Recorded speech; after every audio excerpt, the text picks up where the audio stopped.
সঠিক সময়ে তিনি আপনাকে এমনভাবে পুরস্কৃত করবেন যা আপনি কল্পনাও করেননি। আল্লাহর ওপর ভরসা রাখুন, কারণ তার পরিকল্পনা আপনার ভাবনার চেয়েও অনেক বেশি সুন্দর।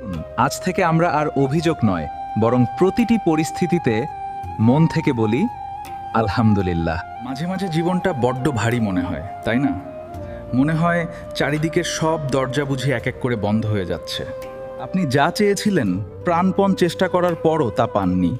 যাকে সবচেয়ে বেশি বিশ্বাস করেছিলেন, সেই আপনাকে মাঝপথে ফেলে চলে গেছে। আপনার চারপাশের মানুষগুলো যখন আপনার কষ্টের গভীরতা না বুঝে অবহেলা করে, তখন বুক ফেটে একটা কথাই চিৎকার করে বলতে ইচ্ছে করে, কেন আমার সাথেই এমন হয়?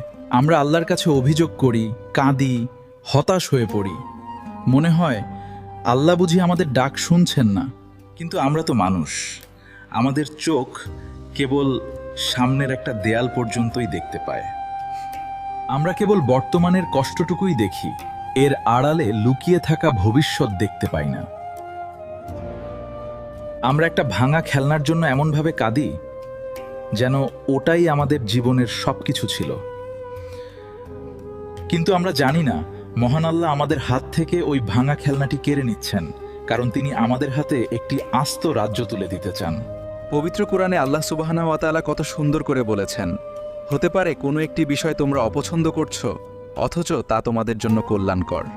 আর হতে পারে কোনো একটি বিষয় তোমরা পছন্দ করছো, অথচ তা তোমাদের জন্য অকল্যাণকর। আল্লাহ জানেন, তোমরা জানো না। আল্লাহর প্রতিটি না বলার পেছনে একটি চমৎকার হ্যাঁ লুকিয়ে থাকে। তিনি যখন আপনার জীবন থেকে কাউকে সরিয়ে নেন, তখন আসলে তিনি আপনাকে কোনো বড় ক্ষতি থেকে রক্ষা করেন।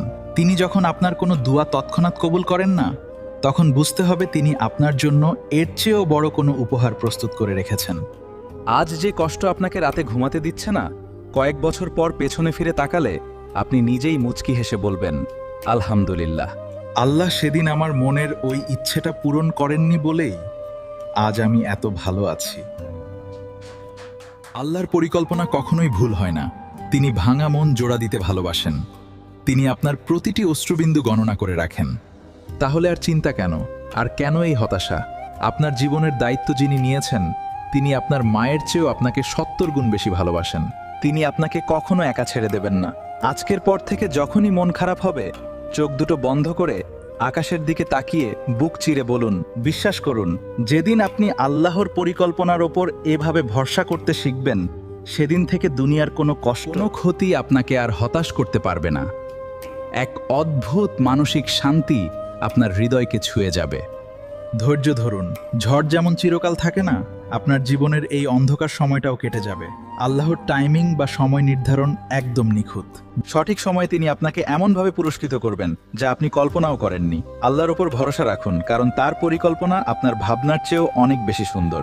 আসুন, আজ থেকে আমরা আর অভিযোগ নয়, বরং প্রতিটি পরিস্থিতিতে মন থেকে বলি আলহামদুলিল্লাহ।